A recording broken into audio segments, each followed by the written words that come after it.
فلسفہ عبادت. پھر ایک زبردست حدیث ابو ہریرہ رضی اللہ عنہ reported the poor immigrants came to the messenger of Allah صلی اللہ علیہ وسلم. مہاجرین جو کہ پور تھے, اتنے رچ نہیں تھے, وہ ایک بار رسول اللہ صلی اللہ علیہ وسلم کے پاس آئے and they said the wealthy have taken the highest degrees and blessed ranks. انصار کی بات کر رہے تھے کہ انصار میں جو امیر لوگ ہیں وہ سارا ثواب لے گئے اور وہ ہائیسٹ رینک لے گئے کیونکہ وہ امیر تھے, چیریٹی بہت کرتے تھے, انہوں نے مدد کی مہاجرین کی. اس سے ثابت ہی ہوتا ہے کہ ان میں مقابلہ بازی نیک اعمال کی تھی. ان میں مقابلہ بازی یہ نہیں تھی کہ وہ لمبا ہے میں چھوٹا ہوں, وہ امیر ہے میں غریب ہوں, اس کے پاس لمبرگینی ہے میرے پاس مہران ہے.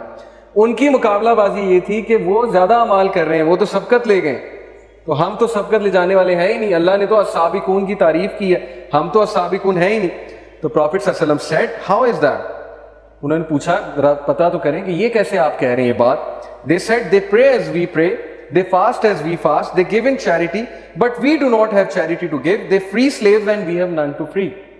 یا رسول اللہ وہ نماز پڑھتے ہیں ہم بھی پڑھتے ہیں, وہ فاسٹنگ کرتے ہیں ہم بھی کرتے ہیں, یہ تو ہم کر سکتے ہیں, لیکن وہ چیریٹی اتنی کرتے ہیں, وہ غلاموں کو چھڑواتے ہیں, ہم تو یہ کر ہی نہیں سکتے, نہ ہمارے پاس غلام ہے نہ ہمارے پاس پیسے, ہم چیریٹی کہاں سے کریں. The Prophet صلی اللہ علیہ وسلم said, shall I teach you something by which you will reach those ahead of you, surpass those after you, and by which no one will be better than you but one who does like you.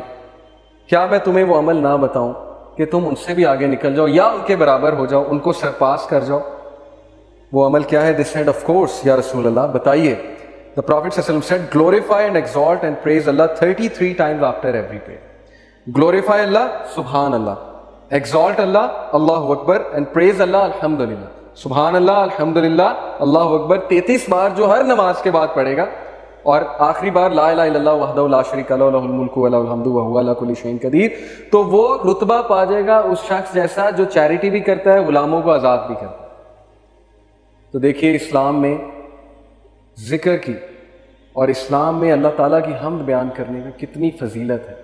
تو مہاجرین اس answer پہ کتنا خوش ہوئے ہوں گے کہ چلو اگر ہمارے پاس اسپینڈ کرنے کے لیے نہیں ہے تو یہ ہماری طرف سے چیریٹی ہے. تو الحامدون, اللہ کی حمد بیان کرنے والے, ہر نماز کے بعد اس کو عادت بنا لے. 33 بار سبحان اللہ, 33 بار الحمدللہ, 33 بار اللہ اکبر, اور پھر اینڈ میں جو میں نے آپ کو بتایا. ابو ذر رپورٹڈ, ایک اور چین سے یہ حدیث تھوڑے سے مختلف الفاظ میں ملتی ہے. Some of the companions came to the Prophet sallallahu alaihi wasallam and they said, O Messenger of Allah, the rich have taken all the rewards. امیر لوگ سارے rewards لے گئے, یعنی انصار کی بات ہو رہی. They pray as we pray, they fast as we fast, and they give charity from their extra wealth. The Prophet sallallahu alaihi wasallam said, has not Allah made for you ways to give charity? کیا اللہ نے تمہارے لیے طریقے نہیں رکھے charity کرنے کے؟ In every glorification of Allah is charity. اللہ کی جو بھی ہم بیان کریں گے وہ چیریٹی, وہ آپ کے لیے صدقہ ہے. In every declaration of his greatness is charity. اللہ کی جو بھی گریٹنس کی آپ بات کریں گے اس میں چیریٹی. In every praise, الحمدللہ کہنے میں, سبحان اللہ کہنے میں, اللہ اکبر کہنے میں اور الحمدللہ کہنے میں چیریٹی ہے. In every declaration of his oneness is charity, یعنی لا الہ الا اللہ کہنے میں چیریٹی ہے. And joining good is charity. اگر آپ کے پاس پیسے نہیں ہیں تو نیکی کا حکم ہے, یہ آپ کی چیریٹی ہے. And forbidding evil is charity. برائی سے روکنا یہ آپ کے لیے چیریٹی ہے. And in a man's intimate relations with his wife is charity. کہ عورت اور مرد کے انٹیمیٹ ریلیشن میں, وائف کے اور ہسبینڈ کے انٹیمیٹ ریلیشن میں چیریٹی ہے. یہ ایک فلسفہ ہے پورا, کیونکہ both are fulfilling each other's needs in a halal way, not looking at anything haram, حلال کی طرف جا رہے ہیں. They said, O Messenger of Allah, is there a reward for one who fulfills his passions, who satisfies his passions? وہ حیران ہوئے, انہوں نے کہا کہ یہ کیا, جو اپنے پیشنز کو فلفل کر رہا ہے, سیٹسفائی کر رہا ہے, اس کے لیے بھی چیریٹی ہے. The Prophet صلی اللہ علیہ وسلم said, you see that if he were to satisfy his passions with the unlawful, دیکھو اگر وہ اپنے خواہشات کو حرام طریقے سے فلفل کرے گا, it would be a burden of sin upon him, تو یہ پھر اس کے لیے برڈن ہوگا, گناہ کا ایک برڈن ہوگا اس کے دل پہ. Likewise, if he were to satisfy himself with the lawful, he will have a reward. لیکن اگر وہ حلال طریقہ اڈاپٹ کرے گا تو پھر وہی چیز اس کے لیے ریوارڈ بن جائے گی. تو یہ اسلام ہے. It does not kill our desires, it disciplines our desires. پھر بڑی خوبصورت حدیث ہے صحیح ابن حبان کی حدیث نمبر 5685. النعمان بن بشیر قال قال رسول اللہ صلی اللہ علیہ وسلم اجعلوا بینکم وبین الحرام سترۃ من الحلال من فعل ذلک استبرأ لعرضہ ودینہ. Make between yourself and the unlawful a barrier of what is lawful.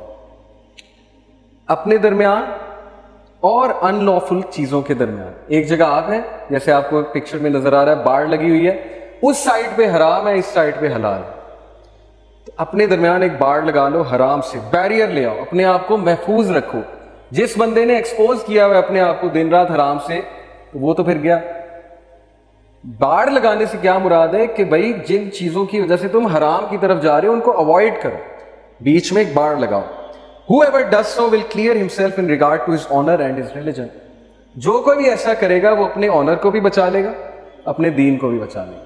لیکن جو کوئی کیئرلیس ہوگا, باڑ ہی نہیں لگائی. میں آپ کو مزے کی بات بتاؤں کہ سورہ کہف میں ایک بہت بڑا فتنہ مینشن ہے, قیامت کے قریب ایک بہت بڑا فتنہ آنے والا ہے.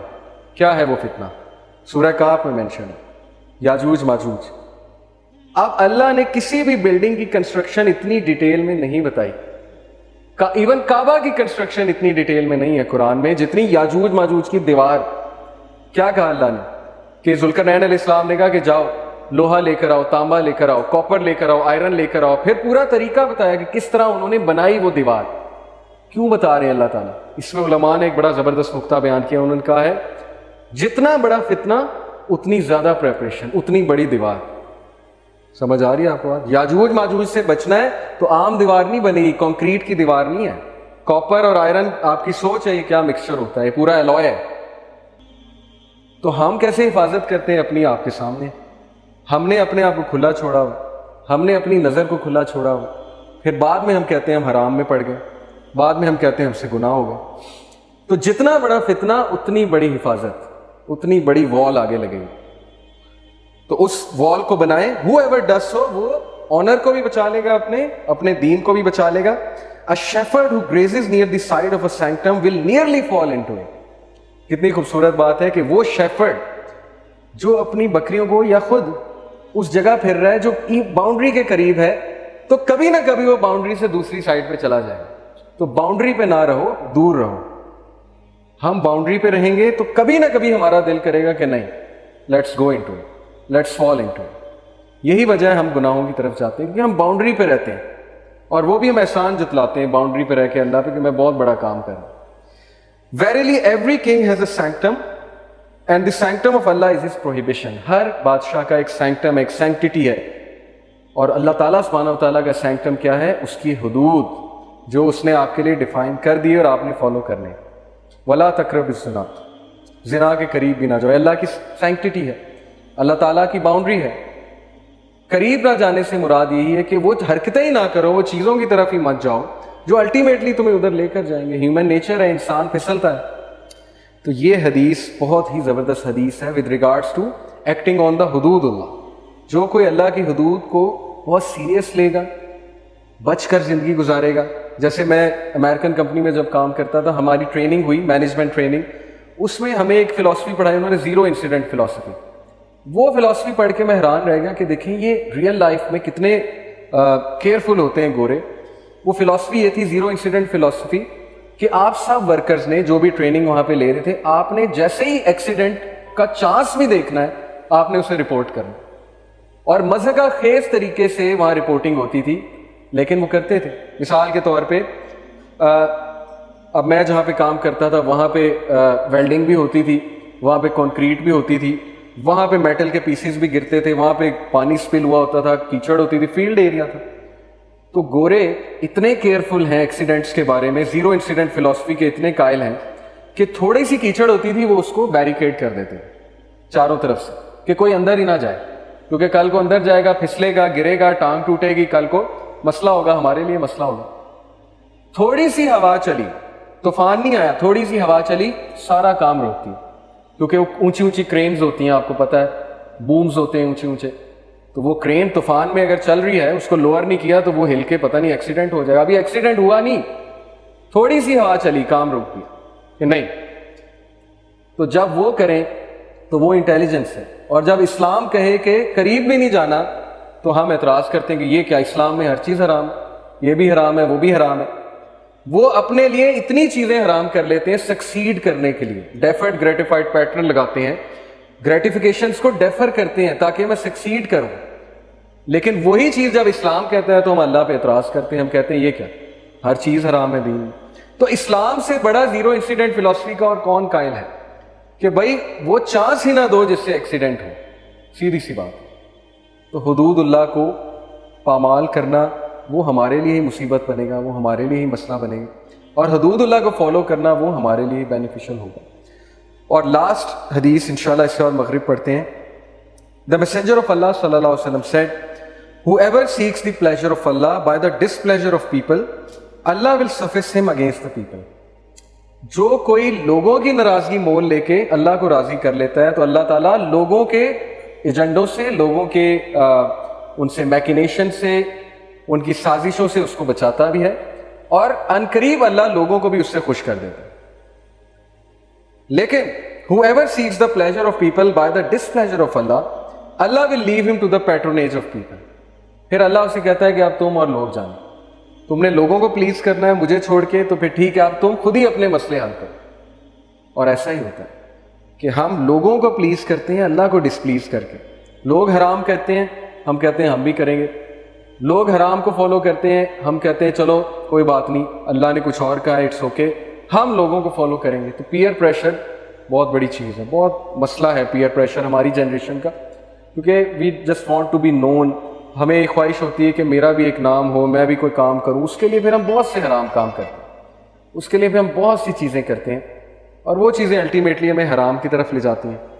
تو یہ حدیث یاد رکھیے کہ لوگوں کو خوش کرنے کے لیے اللہ کو ڈسپلیز کریں گے تو پھر اللہ ہمیں لوگوں کے حال پہ چھوڑ دیں گے, اور پھر لوگ ذلیل کریں گے, لوگوں سے پھر ضلالت ملیں گے. کچھ دیر بعد وہی لوگ نے آپ کو چھوڑ دیں. یہی زندگی کا تجربہ ہے. جن کو آپ نے اللہ کو چھوڑ کے خوش کیا تھا, کچھ دیر بعد انہوں نے آپ کو چھوڑ دیا, انہوں نے السلام علیکم کر دینا. تو یہ لیسن آفٹر لیسن اللہ تعالیٰ سنسیئر, سب سے سنسیئر بینگ ہماری لائف میں اللہ سبحانہ و تعالیٰ کی ذات ہے. اس لیے to ignore such a being and to displease such a being is foolishness. اللہ تعالیٰ ہمیں اپنے آپ کو پلیز کرنے والا بنا دے, اور اللہ تعالیٰ ہمیں یہ جو ایٹریبیوٹس میں نے آپ کو بتایا سورہ توبہ کے, یہ سارے ایٹریبیوٹس اللہ تعالیٰ ہم میں ڈال دیں. اور اس کے لیے ظاہر ایفرٹ ہے, اس کے لیے بہت زیادہ آپ کو نفس مارنا پڑے گا, من مارنا پڑے گا, روٹین چینج کرنی پڑے گی, لائف سٹائل چینج کرنا پڑے گا. ایسے ہی نہیں ہو جائے گا. تو اس کے لیے آپ ریڈی ہو جائیں مینٹلی. پورا ویک ہے آپ کے پاس, ان ایٹریبیوٹس کو اپنے اندر لانے کی کوشش کیجیے. جزاکم اللہ خیر. سبحانک اللہم و بحمدک, اشہد ان لا الہ الا انت استغفرک و اتوب الیک. والسلام علیکم و رحمۃ اللہ وبرکاتہ.